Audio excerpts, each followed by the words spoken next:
All right, welcome in. Sorry for that first 30 seconds for those of you watching on YouTube.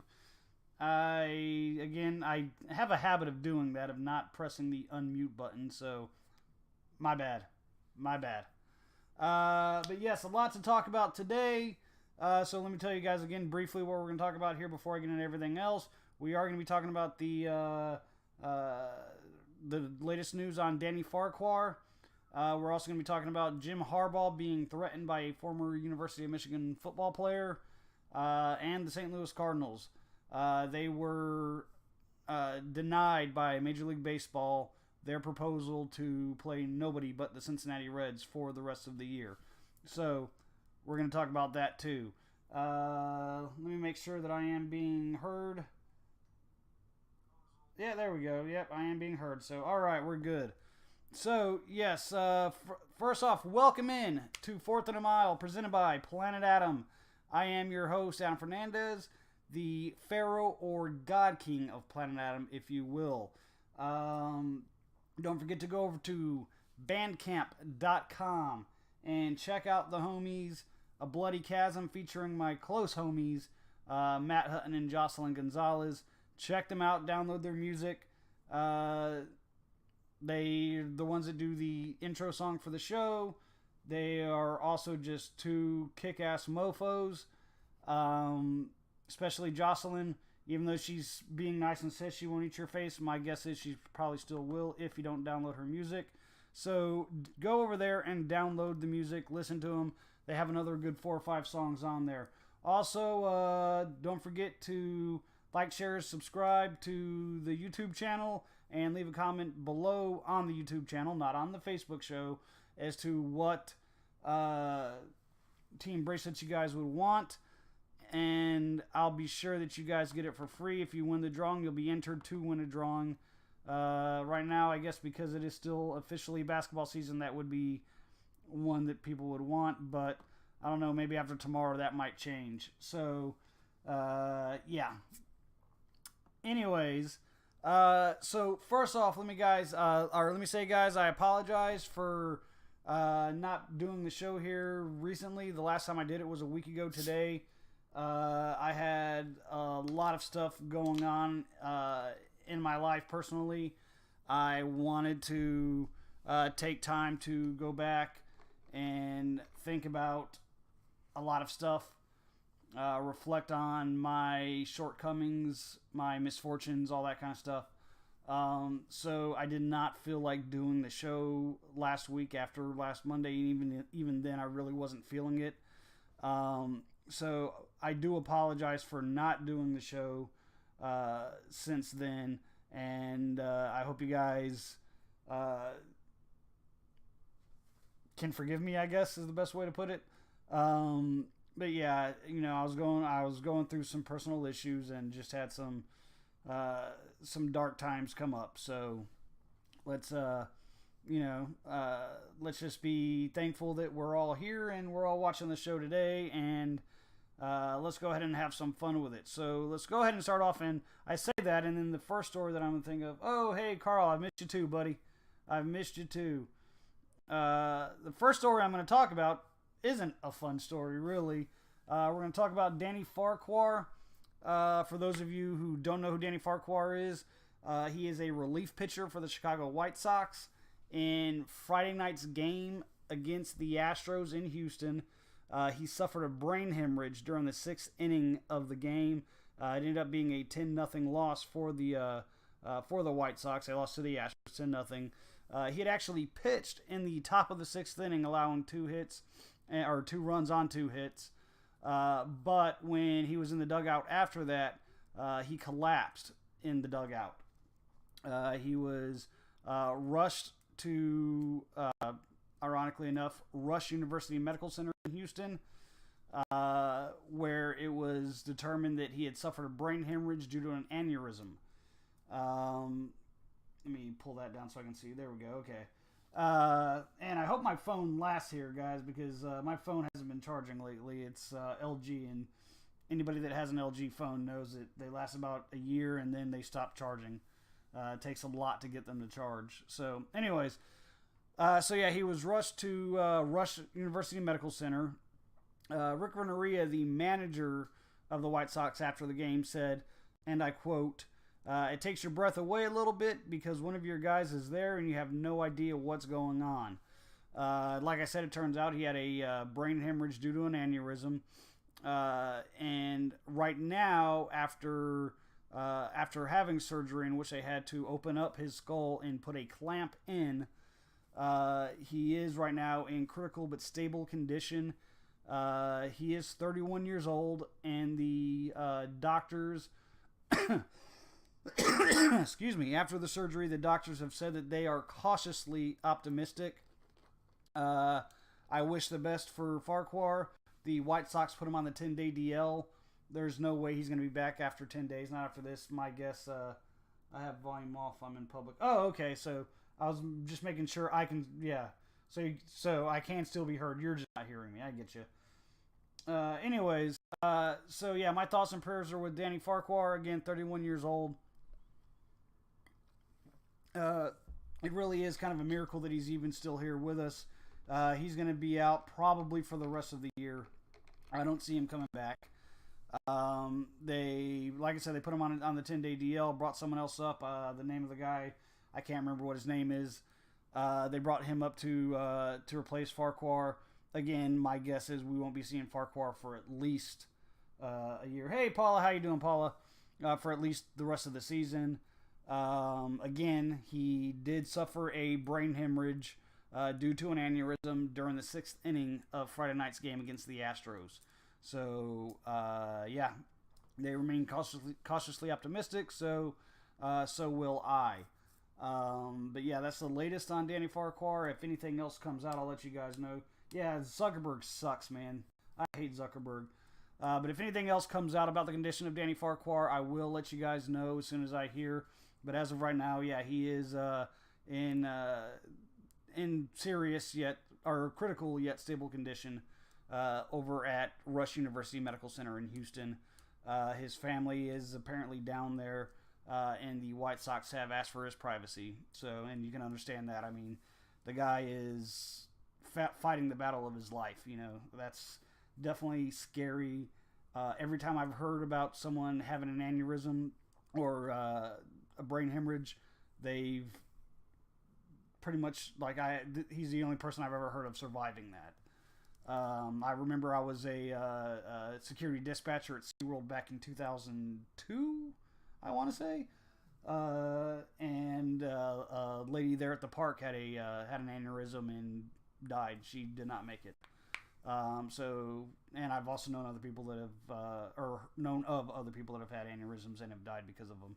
So, yeah, so Danny Farquhar is lucky that he's still alive, and hopefully he can get back up to health. And possibly, if he comes back and pitches again next year, you know what? I will be cheering him on the entire way, even if he's pitching against the Cardinals. So, all right, so in other news, I am not, and I have never claimed to be a big fan of Jim Harbaugh. I think he is the most overrated college football coach in the country today at the FBS level. I can't tell you about anybody lower than the FBS level. But he doesn't deserve this kind of stuff that's going on.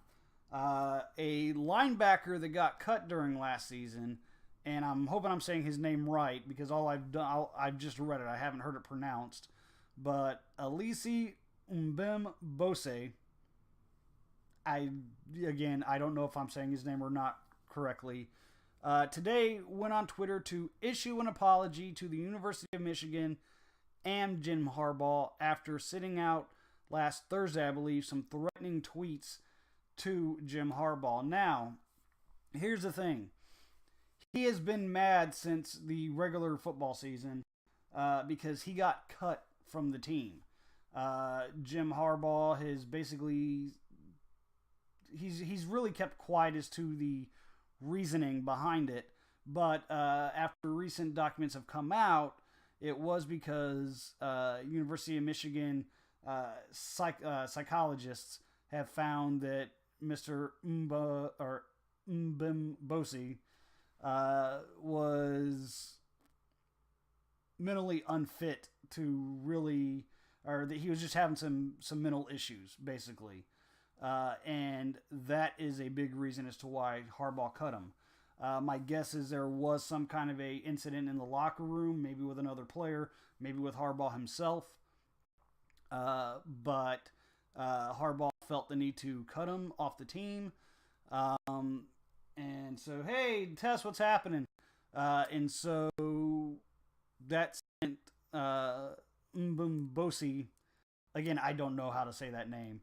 That sent him off in a rage. And the other day on Twitter, he released some tweets, and I wish I had or that I gotten some pictures of those tweets. I should have, because I read the tweets off of Bleacher Report and Twitter, where he said stuff to the effect of,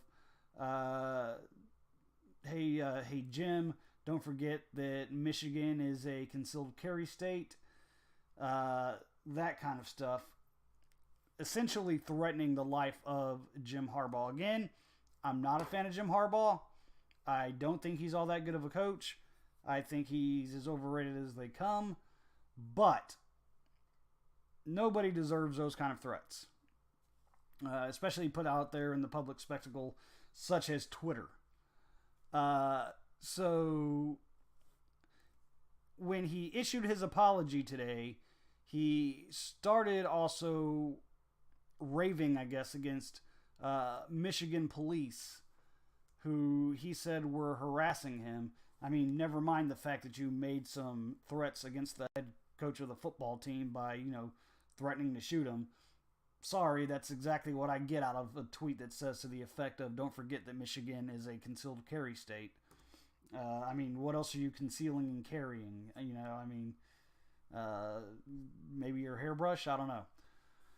But that's exactly what that threat was meant to be. And so he issued the apology to both the University of Michigan and to Jim Harbaugh himself. Now, I still think that maybe they need to do something with this young man, such as take him in for a psych eval. No crime was committed outside of that tweet, or of those tweets. There was another one similar to that as well. But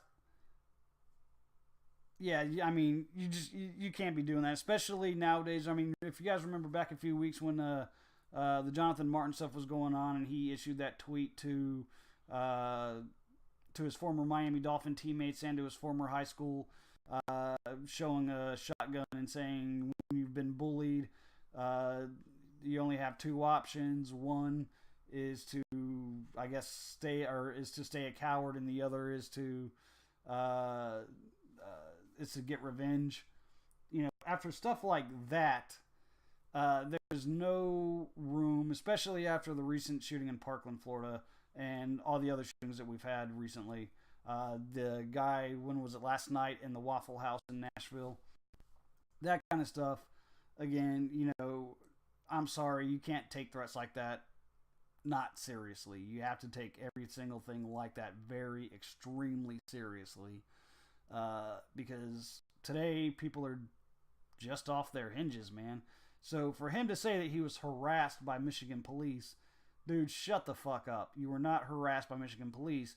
They were asking you questions because you threatened a very high-profile individual in the state of Michigan, the head coach of University of Michigan football. So, yeah, no, you need to get a psych eval. And like I said, they had already done a psych eval. The university had, in which they found him mentally unstable. So this guy, yeah, he issued his apology. I'm sorry, that doesn't cut it for me. Get yourself checked out, dude. Seriously. Again, for everyone just joining us, we might even have more than what my phone is showing, just because my phone tends to not show me everybody that's here. Yeah, actually, nope, it's pretty much up to date. Again, guys, don't forget, go over to bandcamp.com, check out A Bloody Chasm featuring my homies Jocelyn Gonzalez and Matt Hutton and their band A Bloody Chasm. They have, I think, 5 songs on there. Download them. It's really cheap to download those songs. Give them a listen if you're into some hardcore rock and roll like Meredith Gorman and Carrie Coffin, I know are. Then you guys might actually really love the band. Basically what they put on there is their demo music, so it doesn't cost much at all, guys. Also, don't forget, if you like this video on YouTube and subscribe to the channel and then comment below what team bracelet you want, you can enter the drawing to win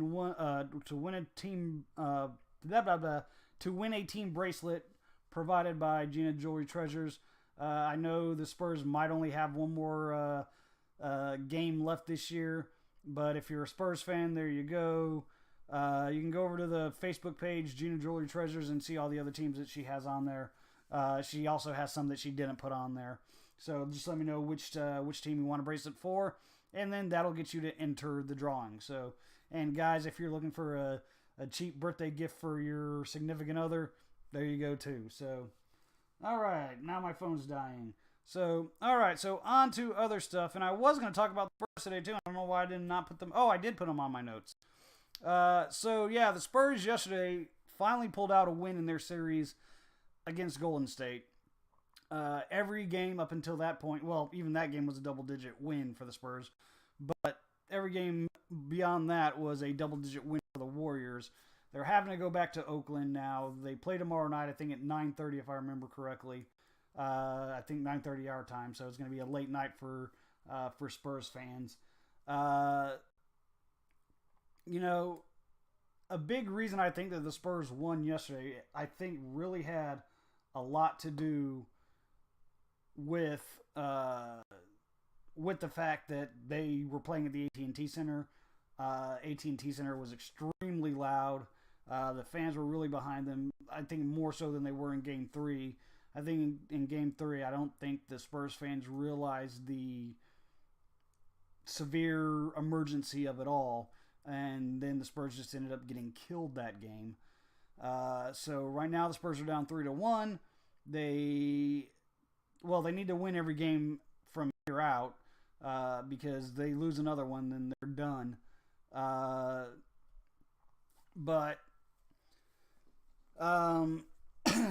Yeah, they will be playing tomorrow 9:30 in Oakland. That's going to be a tough one for them. I guess Manu stepped up yesterday towards the end because they almost blew yesterday even. They almost blew the game yesterday. They let Golden State get back within, 2 or 3 points there with just under 5 minutes left. They ended up blowing them out from that point on, but they almost blew that one. So they're in real trouble going back into Oakland. The only guy that's really been pulling his weight for the Spurs has been LaMarcus Aldridge. And by the way, guys, comment down below. Let me know if you think the Spurs still have a chance to win this series. Again, now down 3-1 because they pulled off a win yesterday. But in order for them to win this series, they got to win 2 in Oakland. So they got to win tomorrow night, bring the series back here to San Antonio, and then go back to Oakland one more time. Do you think the Spurs stand a chance to pull the series out? Comment down below here on Facebook because I'm doing this on Facebook Live. Let me know. So when I speak to you guys, that's mainly who I'm talking to. But yeah, LaMarcus Aldridge has pretty much been the Spurs this year. Sorry to say. Because I know a lot of you Spurs fans were giving him a lot of guff last year of him not pulling his weight. This year, he's the only one who's consistently pulled his weight. And yeah, guys, you guys got to face the fact that Kawhi Leonard is not going to be a Spur anymore. It's done. He's gone. He's faked an injury all year long. And yes, I said that. He has faked an injury all year long. He doesn't want to be here. And so he's pushing to get traded next year, or this upcoming offseason. So the Spurs aren't what they used to be. That doesn't mean that they can't still win a title. Not this year. I don't think they stand a chance this year. I think they're going to get slaughtered tomorrow night. But maybe next year they come back, pick up a few pieces that are that are good, they'll still be able to come back and win another title. That's a very real possibility. But yeah, as of right now, I'll admit it, I'm a fair weather fan. At least someone admits it. Now, I do know that there are some real diehard Spurs fans. Meredith Gorman here. I know she's a staunch diehard Spurs fan. She's beaten my ass several times for saying anything at all critical of the Spurs. Even if I said, hey, or, something, dude, he just airballed that. She'll beat my ass. Or when I talk about Ginobili's bald spot, she kicks my ass. So, yeah, so I do know that there are some real diehard Spurs fans there, but I also do know that there's also some fair weather fans too. I think that's with every team though, but anyway, so the Spurs are one game away from being done for the year. I did not at all after yesterday's win hear a single car drive by honking their horns. I know it looks very gloomy, and I think that's exactly why. Last year, when the Spurs won even the first game of the first series, people were driving up and down the street honking their horns. I think people here in San Antonio have resided to the fact that, it's not going to happen this year. So, all right, so that's the Spurs talk. Now let's get into some baseball. Let's get into my Cardinals. It's damn usual. Got here, Molina. Cardinal fan through and through. So, the Cardinals have pulled off 7 straight wins against the Cincinnati Reds in the 2 series that they've had with them. They've had series in between. And right now, the Cardinals are sitting in first place in the division. Surprising enough. But thank God for the Cincinnati Reds. And the joke that I made earlier in the pre-show was that MLB has denied the Cardinals' request to play nobody but the Cincinnati Reds for the rest of the season. And for good reason. I mean, I love my Cardinals. I don't think we're that good. I don't think we're as good as our first place standing is right now. I don't think we're as good as our record is right now. I think one big thing needs to happen. Another big thing might possibly need to happen. First off, if you're a Cardinals fan and you're watching this on YouTube, because I don't think I have another single Cardinals fan on my Facebook other than my little brother, and he's not here. Matt Carpenter has become nothing short of a detriment to the Cardinals. Back in 2013, 2014, 2015, he was a godsend. He was fantastic. He was hitting everything. He didn't make any errors in the field. He was just a phenomenal ball player. Last year, he started sliding off. This year, I think he could be still that same Matt Carpenter. But if you watch those games, if you watch him, especially when they put him at third base or, hell, even at second base, he has nothing on his throws at all. My dad is the one that pointed it out to me, and I was like, yeah, you know what? You're right. He has nothing on his throws to first. And it did cost the Cardinals 2 runs yesterday. They were up 3-0 at one point. And I want to say it was in the 6th inning or so. And he tries to make a throw from third to first base to get the out. It was a lob, first off, and it was wild. So he has become nothing short of a liability, because that error led to those 2 runs to come in and made the game 3-2 at that point. Now, thankfully, the Cardinals' offense got back on track, ended up winning the game 9-2, just a complete blowout. But again, that was against the Reds. So tomorrow night they open up another series at home with the Mets, and they're not going to get that lucky anymore. I honestly believe there is something wrong with Matt Carpenter's arm, whether it be in his shoulder or his elbow, maybe even his pinky finger, who knows.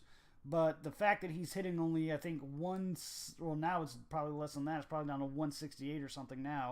Going into the game yesterday, he was only hitting 172 on the year.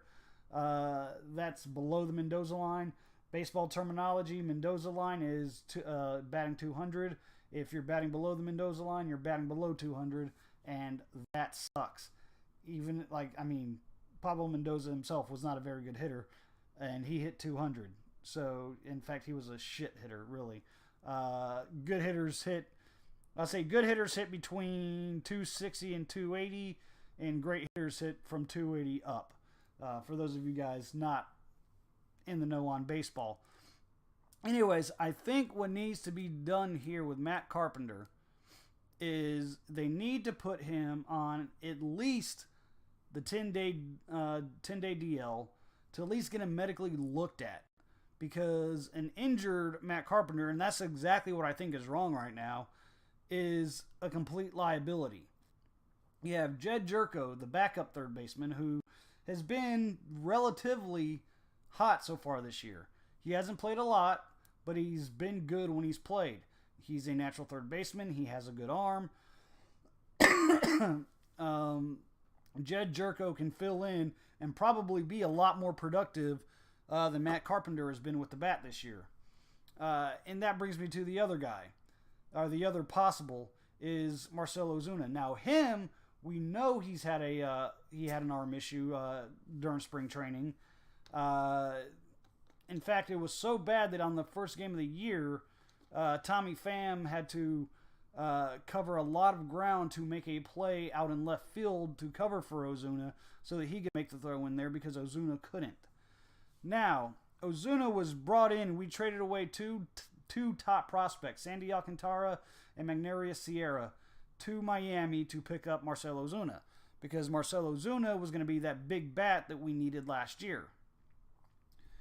This year, he's batting right around 250 and has only hit one home run. He has not been the big bat.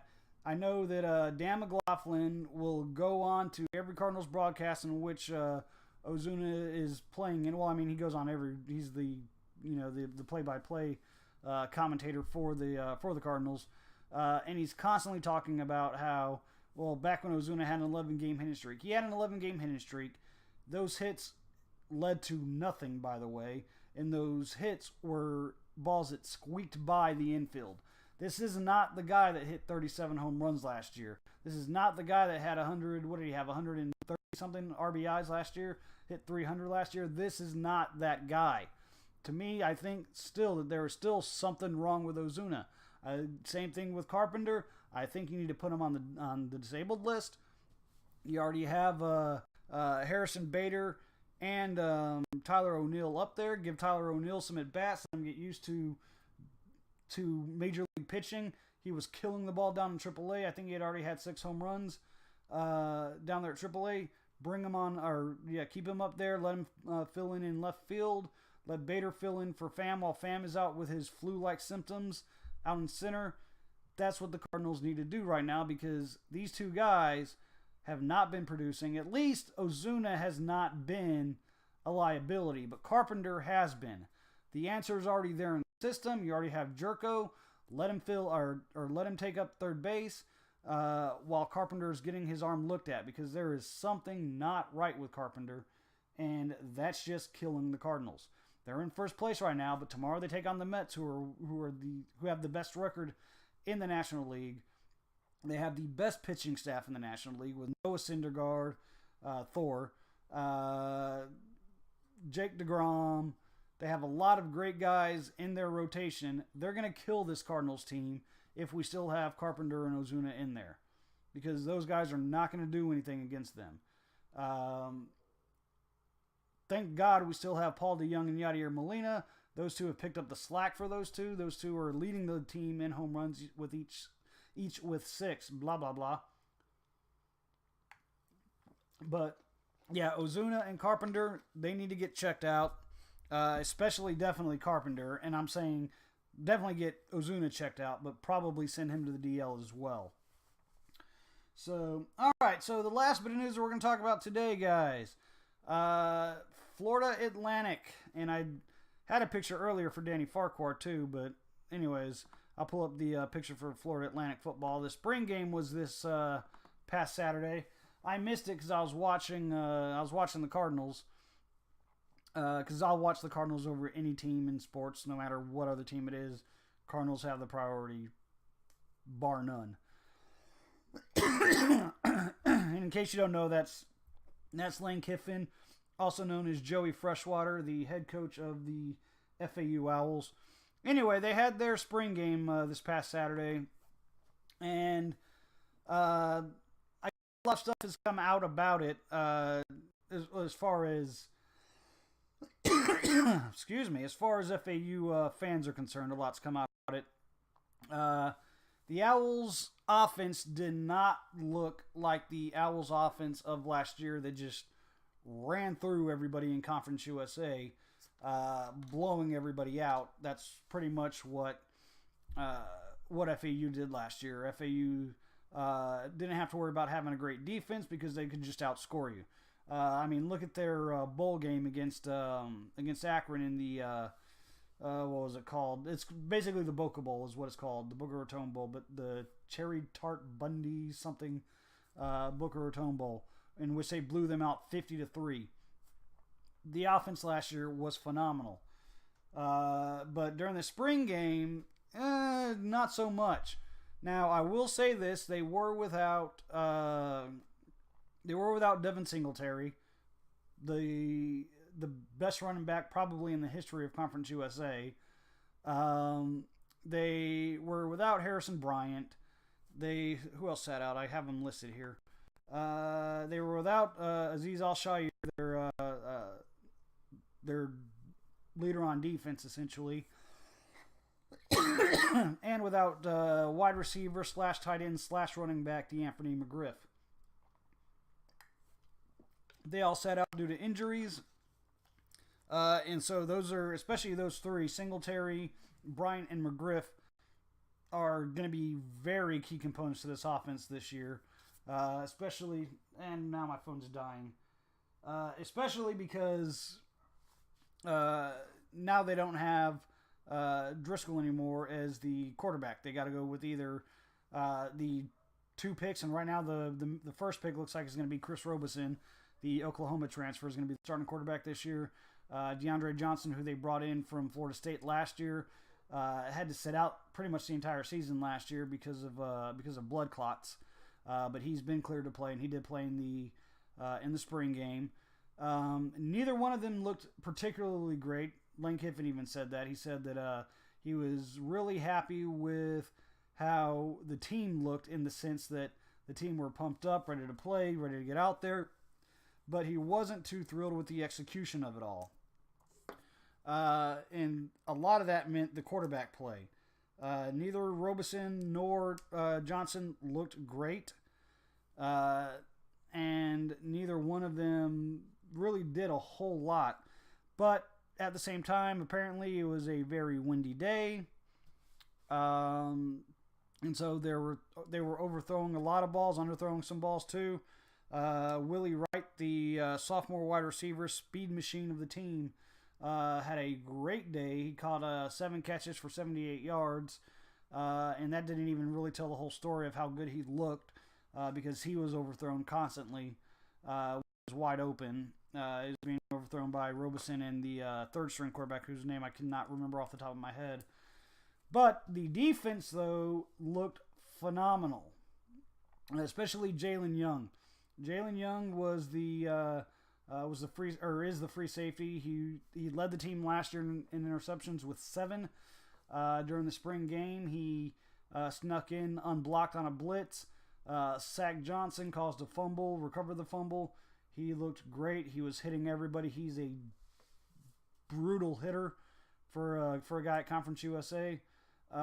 So he looked really good. When I first saw the Kendall Briles was going to University of Houston to be their offensive coordinator, I was worried about the offense this year. They brought in Charlie Weiss Jr., a kid that's 24 years old, to be the offensive coordinator. I'm not 100% sure he's ready for it. I think this game kind of got me thinking the same thing. However, I also look at it like this, that the offense during this spring game looked a hell of a lot better than the offense from last year's spring game. And look how good that offense ended up being. Now, the big difference is the fact that, yes, they don't have Jeff Driscoll or Jake Driscoll. Jeff Driscoll is Jake Driscoll's older brother. They don't have Jake Driscoll anymore. He was last year a redshirt junior. He had one more year of eligibility, but he decided that when he graduated, he didn't want to play football anymore. So he's not going to stick around for a 5th year. But that, I think, was a key reason or Driscoll was a key reason for the offense being as good as it was. You tack on the fact that you also have Motor Singletary there, who led the entire country in touchdowns with 37. So maybe if they when Singletary comes back, the offense right there will automatically, and I don't have any reason to believe that it won't automatically look better, but I am still a little skeptical about the offense this year. But hey, this is Lane Kiffin, who is a prodigy when it comes to X's and O's, and I can't say prodigy because now he's like 40-something. I think prodigy is kind of restricted to younger people, so Charlie Weiss Jr. is considered a prodigy. Lane Kiffin is just a genius, but a mad genius. So, anyways, so FAU, the offense didn't look that good, but that defense looked phenomenal. Hopefully the defense can continue to look phenomenal. Come time for the regular season to start, we have, let's see, we're in April right now, so May, June, July, August, about 5 months or about 4 months until the start of the regular season. So hopefully by then, the defense will still be looking as good, and the offense comes around to looking more like what they did last year. So, all right, guys, that's pretty much everything for today. Again, go to bandcamp.com. Check out A Bloody Chasm featuring my friends Jocelyn Gonzalez and Matt Hutton. Also, on the YouTube channel, I will be posting this exact video to YouTube and then posting it back again here to Facebook so that all of you guys can go onto YouTube and subscribe to the channel, like the video, and comment down below what team bracelet you want. For guys, if you want to get your girlfriend, your wife, whoever, a team bracelet, that's how to do it too. Gina Jewelry Treasures can do any team, so long as she has the colors available. High school as well. Go check out the Facebook Gina Jewelry Treasures and see what teams they have. Check all of them out and tell me what team you guys want down below in the YouTube comments, not on the Facebook, on the YouTube comments, and you'll be entered into the drawing to win a team bracelet of your choosing, provided by Gina Jewelry Treasures and on behalf of 4th and a Mile, presented by Planet Adam. Oh, and let me go ahead and scroll back over to my face so y'all can see my gorgeous face one more time before I tell you guys goodbye. So, all right, guys, so that's all you guys have to do. Again, I apologize for not being here pretty much all of last week. I was going through some personal issues that I needed to clear up for myself and to not feel like being all that social. But hopefully I'm past that, so we can all move on. So, all right, guys, if there's nothing else, again, I was still looking for you guys to comment if you think the Spurs stand a chance at all to win this series, down 3-1 and still needing to win 2 in Oakland. Yeah, still comment down below or wait till the YouTube video and comment down there as well. If there's nothing else, no comments, complaints, suggestions, anything like that, then I bid you all adieu, and as always, besos.